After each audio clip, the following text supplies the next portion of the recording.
Welcome to the Morning Cup of Culture Show. I'm your host, Brooke Black. This is a community of inclusiveness, diversity, and belonging through social justice, culture, and music. Speaking of music, I got a hot artist on the line today.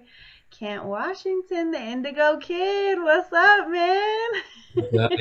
I don't know if I gave the right title, but you know. Definitely, my Instagram is Kenny the Indigo, so it's Kenny the Indigo child. So yeah, you Kenny gotta. the Indigo Child. I was close. Not close enough, though. So how did you curate your name? Yeah, it's like an alter ego. Like the artist name is still Kent Washington, but it's kind of like it's like my persona. I feel like I'm an Indigo child in a lot of ways.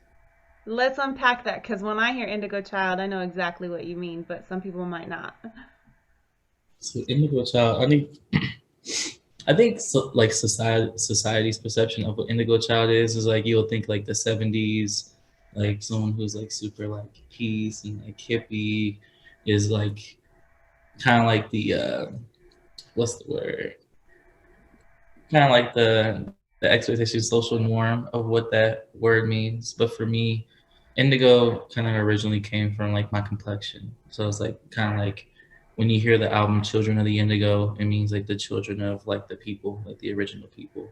So it's kind of like a deep context, but also like indigo child in a space of being like a multidimensional creative, someone who's extremely intuitive and sensitive and is big on picking up energy because at the end of the day, like as an artist, like we all are into energy work, and as a rapper specifically, singers, like we do spells, like type of shit we rap or the type of things that we write is like that's the type of energy that gets transcended, and speakers only amplify the energy. So for me, like I've been an independent artist since I was 17. And so it's been a 9-year journey so far, about to be 10 years. And I'm incredibly loving the process because that's the best part is the journey. And it's allowed me to like not only have purpose, but know like how I want to position myself within the business, not the industry. I'm not an industry artist. Like that's why I'm even surprised that I got picked up on radio in Denver. Cause like I don't create for radio at all. I like create for like myself really like my own therapy, but then really I know it's healing for other people, and I'm starting to really understand like my purpose is to promote healing through hip hop because I think that the world needs it right now more than ever because I think right now we're very numb and hypersensitive. um, I mean I think it's normal to see somebody get killed on Instagram. Like I was out in LA at once upon a time when Draco got killed, so it's like it's crazy. Like that whole energy in Los Angeles was crazy, but it's like again, like that's the type of shit. And it was on the full moon. You got me fucked up. It's energy work. And it's energy. So I'm understanding that, and I'm very like I have that self awareness of where I'm positioned in hip hop. I'm not gang banging. I'm not not shooting niggas. I'm not stabbing nobody up. I'm not selling drugs. I live. I feel like, of course, it's hip hop, so there's gonna be a space for it. So I'm not knocking it. However, I feel like for me in the artistry that I preserve, it's gonna allow balance back into hip hop. I like that balance. Just going back to what you were talking about, the violence that's in hip hop. It's definitely something that's plaguing our artists and our community. I mean, we just lost another soldier. There's so many artists that just in this last month that have perished to violence. Uh, where do you see it in 5 years? Do you see it getting better? Do you see it getting worse?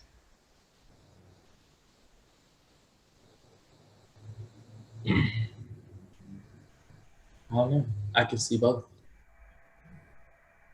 Okay. I can see that if we just continue just to go, oh, we're going Still be more artists, die more than ever in 5 years. But I think also is how we are being proactive to the situations, because it's like we just react, and like again, reactions is fine. I think that people are just now being comfortable in a space of having some type of voice. But then there also is the game of chess of understanding emotional intelligence and like when to emotionally respond and when we have to intellectually come together and strategize, like, for a higher purpose. I think you said something really important there, though. You said emotional intelligence. I feel like some people aren't aware of what that entails and, the depth of what that actually means. Um, a lot of people react emotionally to, the news. They react emotionally to being cut off in traffic. So, with those simple things that people are overreacting emotionally, when it comes to a situation where someone's pulling out a weapon and then, unfortunately taking someone else's life, I think that emotional intelligence is exempt in that person's life because they've allowed the emotion to completely overtake their actions at this point. Um, how does that play into the music when you're writing your music? How do you determine, or do you determine the level of emotion that goes into a track? Like let's talk about Inner Child, for instance. That track to me, um, just the intro sets a mood and a tone that is not common in hip hop. So how does your emotional intelligence play into your music, specifically with Inner Child? Say that my multidimensionalism is not even a word, but multidimensionalism, I'm calling it now. But it's all of it. It's emotional intelligence. It's also being book smart, being street smart. It's like a culmination of all, right? And for me, I'm aware, and I think it's about starting with self first. So it's like self awareness. Inner child, I wrote that song in the midst of, I deal with anxiety and depression. So it was in the midst of like those episodes, and then also dealing with real life shit, and then also in a shift within friend groups and close loved ones, and it's kind of like a mixture of everything. And I felt like for a long time, and it's not to say like I was like in the wrong crowds, like endangering myself, but I was endangering my inner child. Mm. I was doing it the whole time, not even realizing. Um, because like there's energy like suckers from people. So like if people see a light from you, there's certain people who either like can relate to that light, have the same amount of light, or might even have some more, and y'all can win and build and learn from each other, and we all shine. And then there's certain people who want to just like turn your light off or steal your light away from you, or envious of that. So it's just being realistic and being real. I don't think I'm searching for world peace because I don't think that's a realistic goal. I think what I'm achieving is how can everyone obtain some type of healing that's not just about substances, right? And this is just a choice of mine, like cannabis. But beyond that, because I go to therapy and I have I have a doctor that I talk with every 2 weeks, um, and that's just off of the strength of my insurance through the work I do, right? Not everyone has Right. healthcare. So it gets tricky, right? Music is a universal language. So when people can't go to the hospital, when people are feeling down and sad or whatever, people cope and heal through music in a good way and a bad way. Motherfuckers will slap some crazy shit before doing some activities. And it's kind of like music. It's like gospel music. It's like frequencies is a real thing. So when you praise, that's why they say like sometimes gospel music frequencies gets like the highest praise to the higher source, versus like a lot of like, let's say just hip hop. I don't like to demonize hip hop. It's not hip hop. It's not hip hop's fault. Like Chuck D said, hip hop is the CNN of the hood, and it's true. Like a lot of these people speaking about shit that they going through on a day to day basis, and a lot of that is like products of white supremacy. A lot of that's a part of Well, it's Systems product, that were not created for us in the first place. It's not to say we can't take accountability, because we do. We, we are accountable for the fuck shit. But there's also a lot of generational trauma that's never been acknowledged. Like LA, for example, like I'm a civilian, so I'm not going to speak on gang politics, but we all know that that's also generational trauma. And it's Right. a cycle. So I'm not here to try and, oh, like, I'm not trying to be a savior. It's just more of like, well, how can we find healing them? But we don't have to resort to them. So we don't have to resort from a lower frequency.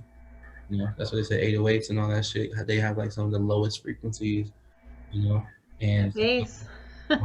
They want that bass. you want to entice yourself with that 24/7. Again, it's kind of like you are what you eat. So like well, that they do that to plants, like music and plants, like, and also like I don't know, there's a lot of crazy shit, but It really is. yeah. The depth of music in general, and just frequency, and how hertz and kilohertz and megahertz, and how those different, harmonics, if you will, affect the brain, the emotions, the psyche. It's really interesting to me that a lot of people don't know the physics of sound, and I guess it's not surprising, I'm a nerd in that way.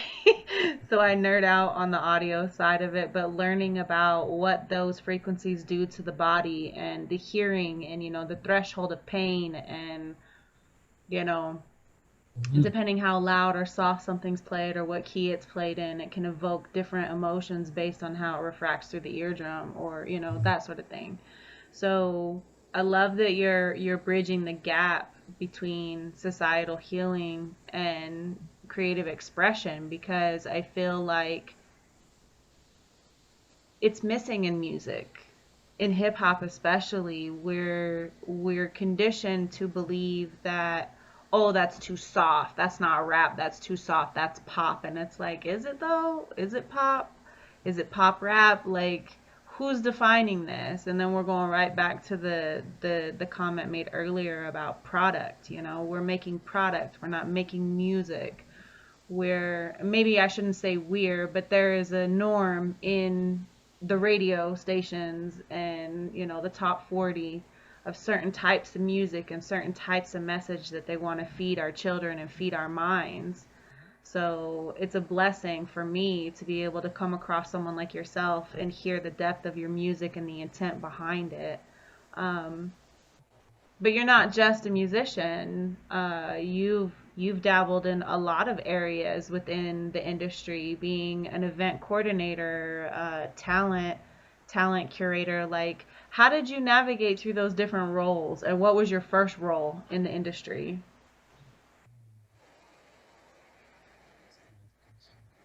Oh, shit, bro. I love it. Before I answer that, just shout out to KenyMuch. He produced Inner Child, and he's from Mozambique, like over in Africa. And once I heard the beat, I kind of knew where I wanted to take it. So the whole theme was protect your inner child. So shout out to Kenny. Shout out to my homeboy Josue. He's on the sax. So that was live sax, and yeah, he blew that shit away. I was in there like, push, I want you to go crazy, go crazy. Other emotion.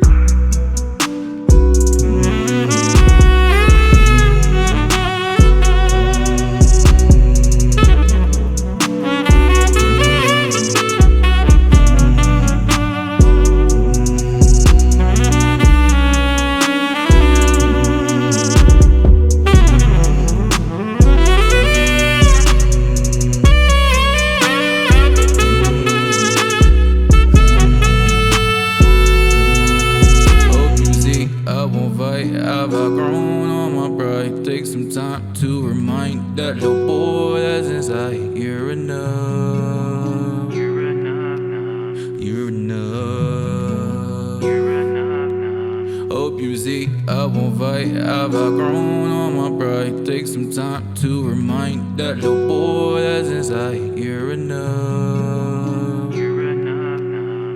You're enough. You're enough now. Had to walk by faith and I trust no nigga, not us, another one but the dust. Chillin' in the cut like ice in the wound. Should I resume when I said I must? Gave gave no fucks. Your old friend said they never ever ever wanna grow. Let's believe niggas getting cut, I never gave up. Tell them I never gave up.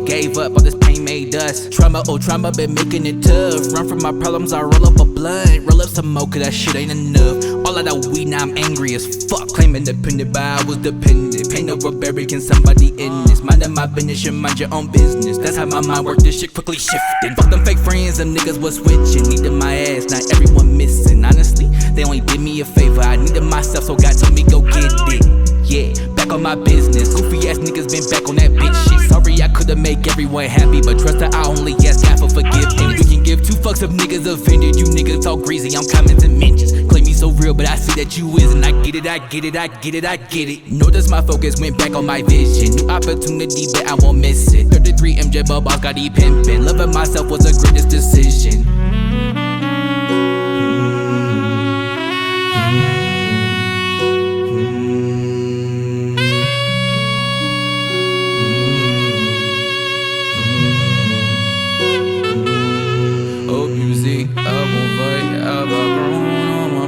Take some time to remind that little boy that's inside.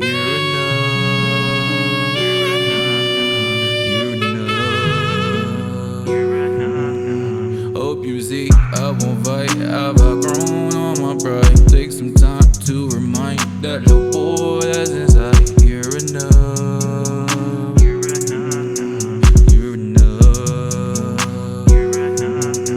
Had to walk by faith and I trust no nigga, not us, not the one but the dust. Chillin' in the cut like ice in the wound. Should I resume? And I said I must. Gave no fucks. Your old friend said they never ever ever wanna grow. Let's believe niggas getting cut, I never gave up. Tell them I never gave up.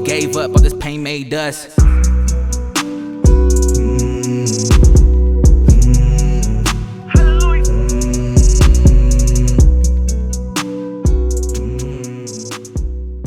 Okay, so to answer that question, my first role in the industry, like real talk, was being an MC. Okay.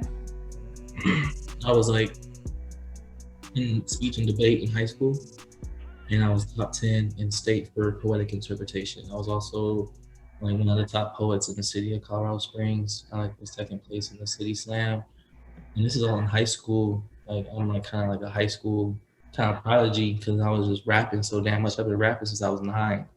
So being an MC has been always in my, a part of my life. My mom was, raised in the South Bronx and in Spanish Harlem, and when hip hop was created, she was living in radio stages. She was going to the abandoned warehouse parties in the park, the park jams, and she knew Nikki, like not that she knew Nikki Barnes, but like she seen Nikki Barnes in the neighborhood type shit. So it's like she was knee deep in the shit, and that was in my blood. My dad's from Youngstown, Ohio, so he's a drummer. So all that shit, the music was already in my blood. So being an MC was number one. When I was 17, I booked my first show at Sunshine Studios in Colorado Springs, and we were damn near like at pretty much selling out. And I did that with no music video, no official project. I ain't no publishing at the time. I ain't have nothing to really buzz me except for being in ciphers and just rapping my fucking ass off. That was my thing. I grew up really appreciating that method and that grind and like really earning your stripes and being prepared at any time. And I was like that vicious with it, like still am. Like I'm kind of like, yo, like I'm like trying to prove myself. I wasn't overzealous with it. I was cool. But I knew when the opportunity came, it came. So yeah, I rapped for Casey Veggies, and I met Travis Scott when I was 17. And then that's when like me and my 3 friends, like Chris X, like he's a phenomenal name too, because that's who I started really making music with. And he's on tour with Turnstile right now. And he's a multidimensional artist. That's kind of like where we created that shit from. Our group was called DIY, Do It Yourself. Like we did everything ourselves. He was graphic designer, he was engineer, he was a beat maker, he was rapping, but his background came from punk. So he's in a punk band now, and they're touring nationally, going crazy. But he's an illustrator, and that's how I met Hit Boy when I was like 18, 19. And like it was through Chris and like through another friend. And all of the shits were organically just happening because Chris is extremely talented. He did Frank Ocean's toy illustrations. He did the Neighborhoods album cover. in their merch. Fool's Gold, you know, with A-Track and all them. So Chris has been somebody who's I learned a lot from, and I soaked a lot of game from. Conti was the other founding member. So through those years, I had to learn on the fly. It was completely independent. We didn't know shit other than we have connections, a lot of them through Chris because his illustrations is crazy. So we're linking with like Denzel Curry. If you look back in like the history, and that's why Colorado hip hop is like so cold, like it hasn't been documented. Like the Fiji bandana that Denzel Curry wore in that first ever Sway in the Morning interview, that was designed by his homeboys Sebastian and Chris X. Wow. That's crazy how things come full circle, you know what I mean? Yes, designing it. I'm like I'm watching him like wow, like and then seeing it come to fruition. Like I have an archive picture in my Instagram of like me with the Fiji bandana. So it's like we've been very much like tapped in because we love Raider Clan and we love Curry and Travis at that time. And we were just trying to push because we also loved Dom Kennedy and all the other artists who were independent pushing. So I would say hip hop, like being an MC, and I quickly turned into talent buyer slash manager slash event coordinator after my Sunshine Studios show because like the show was so successful. Like they didn't even expect me to sell me tickets that I did. I was going stupid. It's And, putting the work in though. You're an artist that puts the work in. These artists think that they're gonna, it's the ego. Would you agree? Gets in the way of the music because, not to cut you off, but you said something really important there. You sold more tickets than they expected you to. That means that you went out, you beat feet, you had a street team, whatever it took to get those tickets sold. You sold those tickets so that you could put on the show that you wanted to put on and also make some of your money back, I imagine. I mean, that's the business that a lot of artists don't get, you know. Gave me a venue free because they didn't believe I'd sell 20 tickets. So they're like, sell 20 and we'll give you the venue. Then 20 turned to 40, turned to 60, turned to 80. Then I sold out the pre-sales. Now like more people want tickets. Like, what do I do? They're just kind of like, whoa, what the fuck? And it's connection with people and that ability to transcend and translate. And I'm not a marketing guru. I'm not a nigga to be on social media like that. I really don't really like it, to be honest. But I mean, I understand this is an important part of the industry right now, or not the business right now. Right. So I have to adapt, but also make it me and not be out of character, but also pivot and make it monetized. That's why we're building what we're building right now, and staying true to the art and staying true to our purpose. So yeah, and then the booking thing came after that, and I booked our show with Hobson, and I opened for Hobson first. And Dizzy Wright, and Snow the Product, and Flatbush Zombies, and the list kind of kept building. And this is me transitioning from high school into college. Then once I came to college, I started I had some experience with dealing with booking agents, like dealing with either local or now I work with Live Nation. I work with AEG.